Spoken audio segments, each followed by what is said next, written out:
Baik, kita langsung ke pembahasan yang pertama tentang dasar-dasar ekspresi genetik yang digunakan pada teknik RT-PCR.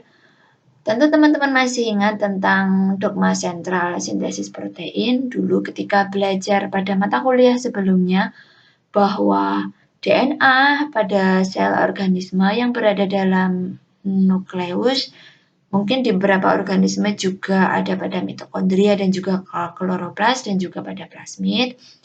DNA ini akan mengalami transkripsi menjadi RNA, kemudian dari RNA akan mengalami translasi menjadi protein. Gambaran dari mekanisme ekspresi genetik pada tanaman yang merupakan organisme eukariotik bisa dilihat pada slide ini, yakni bahwa mRNA yang merupakan hasil dari mekanisme transkripsi kemudian akan dibawa menuju ribosom dalam sitoplasma untuk membentuk protein pada mekanisme translasi. mRNA yang matang tersebut sebagai produk transkripsi pada tanaman memiliki beberapa ciri. Yang pertama adalah bahwa tidak adanya intron pada urutan mRNA tersebut. Hal ini disebabkan karena adanya mekanisme RNA splicing pada tahap pasca transkripsi.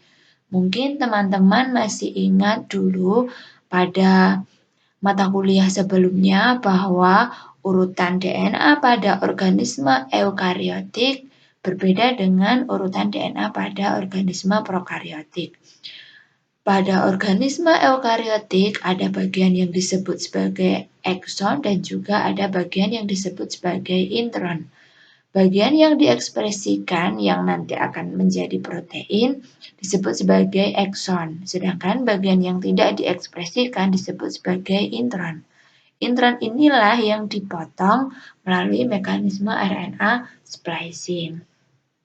Lalu ciri yang kedua adalah bahwa mRNA yang matang mengandung ujung poliadenin sebagai produk dari mekanisme poliadenirasi yang juga terjadi pada tahap pasca transkripsi. Selain ujung poliadenin ini, pada mRNA tersebut juga mengandung start codon AUG. Lalu ciri selanjutnya adalah bahwa mRNA yang matang ini memiliki gugus metil. Gugus metil inilah yang nanti akan membentuk tudung atau cap mRNA.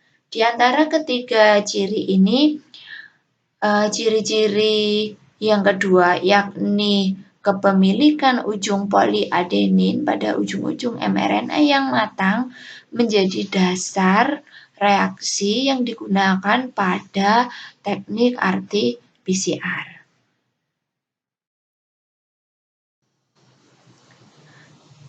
Mengulang kembali tentang jenis-jenis RNA yang terdapat pada organisme, ada 3 tipe RNA yang umum ada pada organisme. Yang pertama adalah messenger RNA atau biasa disingkat sebagai mRNA. Yang kedua ada transfer RNA atau tRNA. Lalu yang ketiga ada ribosomal RNA atau rRNA yang masing-masing memiliki fungsi tertentu. Messenger RNA memiliki peran sebagai transkrip salinan dari sebuah gen yang mengkode polipeptida tertentu. Sedangkan transfer RNA berperan dalam membawa subunit polipeptida atau asam amino menuju organela yang bertanggung jawab untuk sintesis protein, yakni ribosom. Selanjutnya, untuk ribosomal RNA merupakan komponen utama dari ribosom dan yang bertanggung jawab atas aktivitas katalitik. Oleh para peneliti, ribosomal RNA ini juga digunakan sebagai dasar klasifikasi dan determinasi organisme prokariot dan eukariot.